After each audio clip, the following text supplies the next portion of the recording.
Olá, eu sou José Neto Barbosa. E eu sou Poliana Praça. E juntos vamos trazer para vocês os bastidores dos principais espetáculos teatrais. Dos filmes. E da música potiguar também. REC nos Bastidores, um programa que visa valorizar a nossa cultura mesmo antes dela acontecer. E para o programa de hoje nós escolhemos o espetáculo teatral Amar Aberto. Venha conferir agora com a gente.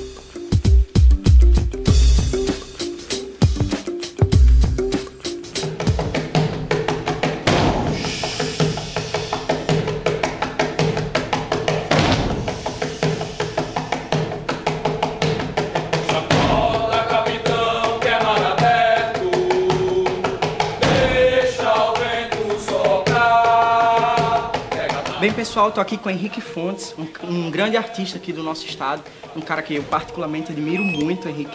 Ele é ator, diretor, dramaturgo, tá aí nessa carreira por quantos anos, Henrique? Nossa, vamos começar a falar de idade. Pelo menos 18, 20 anos. Pois é, um grande profissional aí, que tem muita mensagem para passar pra gente. Ele que também é o diretor e o dramaturgo do Amar Aberto, né? Henrique, de onde foi que surgiu a ideia de fazer o Amar Aberto?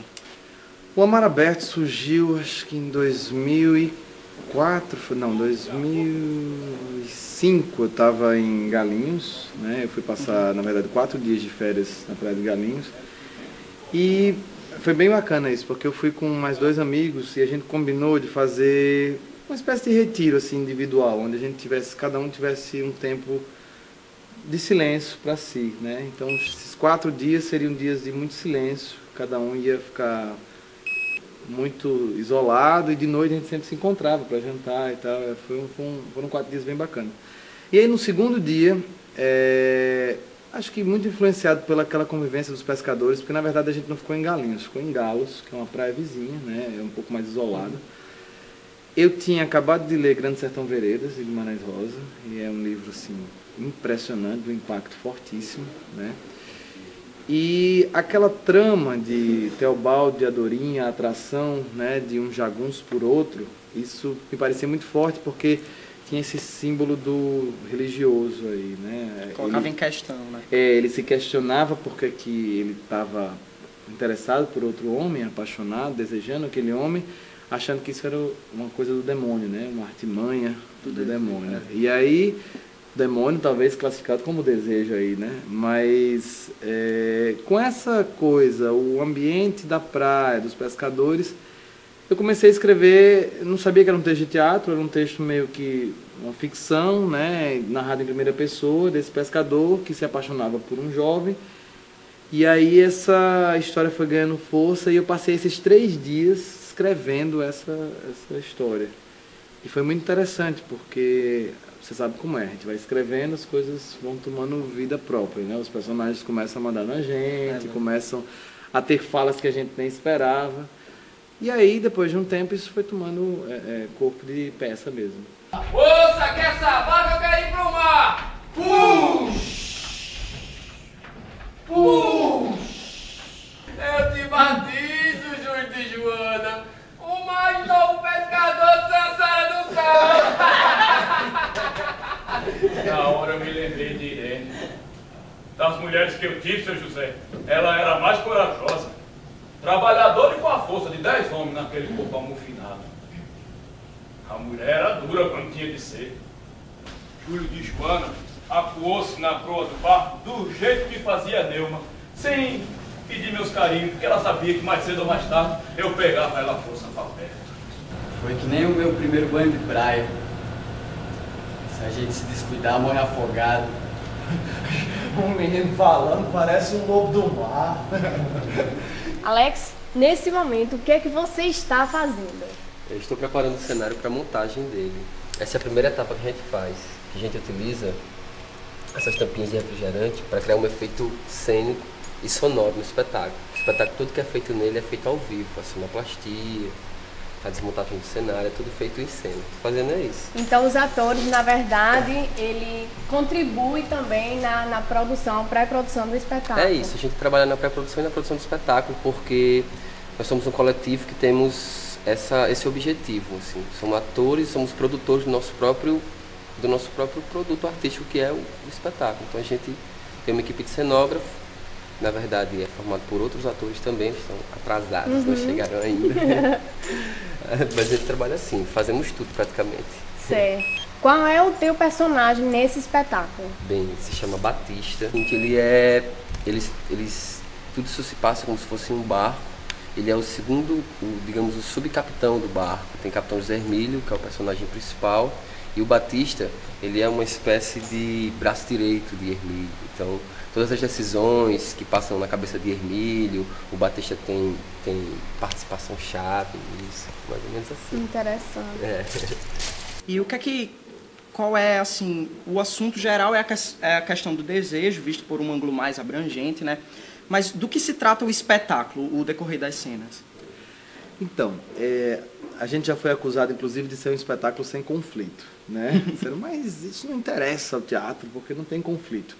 Eu acredito que o conflito maior da peça está na relação que o público faz com a história narrada, né? É uma peça que tem esse elemento forte do épico, né? É uma narrativa em primeira pessoa, mas que também ela é cheia de símbolos. Não é simplesmente uma história contada onde eu vou me identificar com os personagens e aí com essa identificação eu vou criando a minha relação. Não, eu acho que a relação se dá direto com o público e com os questionamentos que cada um faz. Bom, nós todos somos servos dos nossos desejos. Não tem para onde a gente correr, né? Nós somos impulsionados por isso, seja ele o desejo sexual, seja o desejo de mudança constante, seja o desejo de ter um novo trabalho, de estar no outro lugar. Como a gente lida com esse desejo é o que vai fazer da gente o que a gente é, né? Então acho que a peça fala muito disso, muito mais do que simplesmente falar da atração de um homem que se sente culpado por se sentir atraído por outro homem. Mais do que falar apenas dessa relação, a gente está falando do que é para o ser humano desejar e que a gente não tem muita escapatória. A gente aceita que é servo desse desejo, né, e tem que lidar de uma maneira melhor com ele, ou a gente vai passar o resto da vida sofrendo muito com isso. Então, negando eternamente. E assim, não tem, claro, nenhum caráter moralista de dizer faça isso, não faça aquilo. Eu estou falando assim mais diretamente, mas é só para a gente ter ideias que muitas vezes as coisas não estão postas claramente no teatro de forma, como eu diria assim, tão simplesmente o conflito lá colocado e a gente tem que se interessar por aquilo ou não. Eu acho que o teatro hoje ele está muito mais nessa busca da relação mais próxima com quem está assistindo. E essa relação próxima não quer dizer que eu vou pegar a pessoa da plateia e colocar ela para dentro do palco, ou eu vou chegar lá e me meter na vida da pessoa. Não é isso, mas é criar esse espaço da imaginação, do complemento, onde quem está assistindo vai poder estar fazendo a sua relação e ver o que é que aquilo toca. Vendo o seu conflito. Assim, como ele começou a montagem em janeiro do ano passado, então estamos fazendo um ano. Estreamos ele em março.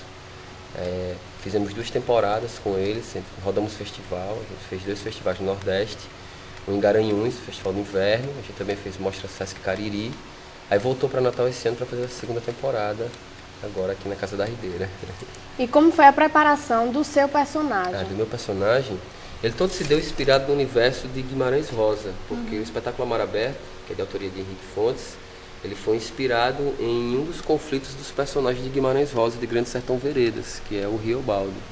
Então, assim, um dos estímulos para a criação do meu personagem foi entender esse universo, o que é que se passava, esse universo, quem eram essas pessoas, que espécie de pescador é esse, como é que ele reage, como é que ele olha, como é que ele fala, assim, os trejeitos que ele tem, as atitudes. Então, foi muito inspirado no próprio universo do texto que a gente recebeu do Henrique Fontes, assim, foi bacana a montagem. Agora eu lhe pergunto, seu José, o amor pode vir do demo? O diabo em forma de gente pode ter feições tão bonitas como aquelas? Não sei. Só sei que veio amando de Rita. Logo Rita, meu Deus, a mulher mais santa que eu conheço. Será que ela, seu José, também caiu nas artimanhas do tinhoso? A roupa toda muito inteira, cobria em todas as partes. Quando chegou, eu jurei que era uma turista, uma professora, uma dessas que vem da capital para saber das histórias de pescador, não sabe?